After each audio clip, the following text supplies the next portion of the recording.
Maya worked in the Valentino mansion for 9 months. She cleaned the marble floors, dusted the crystal chandeliers, and arranged roses that cost more than her weekly pay.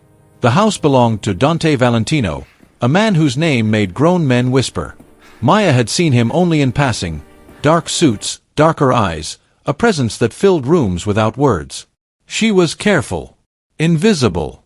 That was how maids survived in houses like this. But invisibility could not protect her from what happened on a Thursday night. Maya left work late, walking the 3 blocks to the subway. The street was empty. Rain fell in sheets. 2 men stepped from the shadows. They saw her uniform, the small embroidered V on her collar. One man smiled. "You work for Valentino," he said. It was not a question. Maya ran. They caught her in seconds. Fists came fast and hard. She tasted blood, heard bones crack. Then darkness swallowed her whole. When she woke, she was alone on wet pavement, her bag gone, her phone smashed beside her. Maya dragged herself home. Her sister Rosa found her collapsed in the hallway, face swollen, ribs screaming with every breath. Rosa cried and begged her to go to the hospital. Maya refused. She had $18,000 in medical debt already, from their mother's funeral 2 years ago. She could not afford another bill. So Rosa cleaned her wounds with shaking hands and wrapped her ribs in torn bedsheets. Maya did not sleep. She stared at the ceiling and replayed the attack. The men had known. They had seen her uniform and smiled. Morning came too soon. Maya's alarm rang at 6. She needed the money. Bills did not pause for pain. She pulled herself upright, biting back screams as her ribs protested. In the mirror, a stranger stared back, purple eye, split lip, bruises blooming like violent flowers across her jaw. Makeup became armor. She layered it thick, hiding what she could. The rest she covered with a turtleneck and long sleeves. Maya returned to the mansion. She moved slowly through her tasks, avoiding mirrors and people. But at noon, Dante Valentino found her in the library. She was dusting shelves when his voice cut through the silence. "What happened to your face?" Maya froze. She had not heard him enter. She turned slowly, forcing a smile that split her lip open again. "I fell," she said. "Subway stairs. They get slippery in the rain." Dante stepped closer. His eyes, sharp, calculating, scanned every inch of her face. "Show me your arms," he said quietly. It was not a request. Maya's hands trembled. She pushed up one sleeve. Bruises circled her wrist like ugly bracelets. Fingerprints. Clear as day.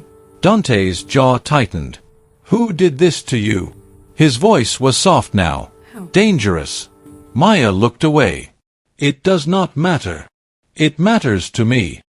He took her chin gently, tilting her face toward the light. "Tell me."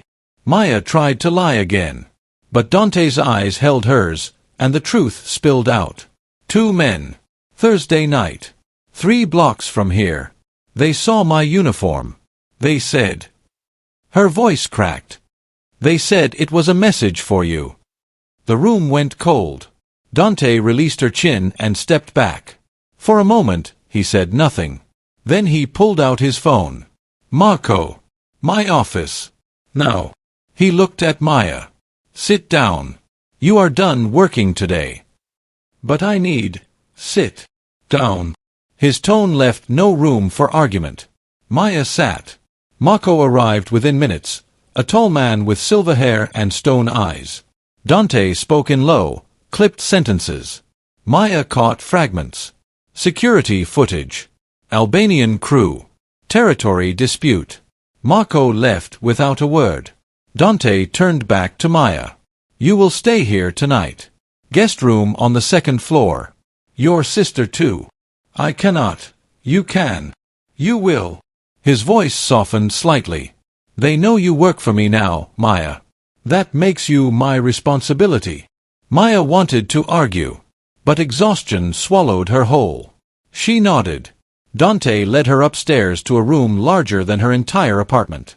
Cream walls, soft carpets, windows overlooking a garden she had only ever seen while cleaning. "Rest," Dante said. "I will handle this." He left before she could ask what "handle this" meant. Maya lay down carefully, every muscle aching. She stared at the ceiling and wondered what she had walked into. Hours later, Rosa arrived with food. She looked around the guest room with wide eyes. "Maya, what is happening?" "I told him about the attack. And..." Rosa sat on the bed. "And now he is handling it." "Handling it how?" Maya did not answer. She did not know. But she had seen Dante's face when she told him. She had seen the cold fury in his eyes. Somewhere in the city, two men were about to learn what it meant to hurt someone under Dante Valentino's protection. Maya could not sleep. Around midnight, she heard voices downstairs. Low. Urgent. She crept to the door and opened it a crack. The hallway was dark except for a sliver of light from Dante's study. She should have stayed in bed. Instead, she moved toward the light. Through the cracked door, she saw them. Two men on their knees, hands tied behind their backs. Blood streaked their faces. Maya recognized them instantly. The one who had smiled. The one who had held her while his partner broke her ribs. Dante stood before them, perfectly still. "You put your hands on someone under my protection," he said quietly. "That was a mistake." The kneeling man stammered apologies. Excuses. Orders from someone else. Just doing a job. Dante listened without expression. Then he nodded to Marco. "Take them. Make it clean." The men were dragged away. Maya stepped back from the door, heart pounding. She should have felt horror, guilt, something. Instead, she felt only cold satisfaction. Morning came with soft knocking. Dante entered carrying coffee. He looked tired but composed. Maya sat up slowly, still sore but better than yesterday. "How do you feel?" he asked. "Safer." The word surprised them both. Dante set the coffee on the nightstand. "Good. That is what matters." He sat in the chair by the window. Those men worked for a rival family. They were testing boundaries. Seeing if I would respond. And you did. I had to.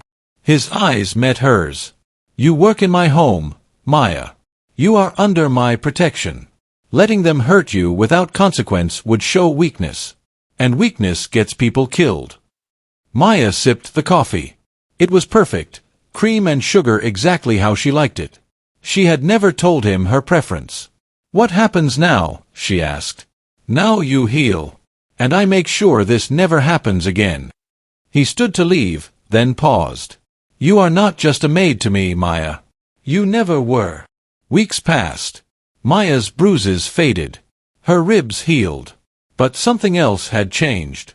Dante appeared often, asking how she felt, bringing coffee, adjusting her workload.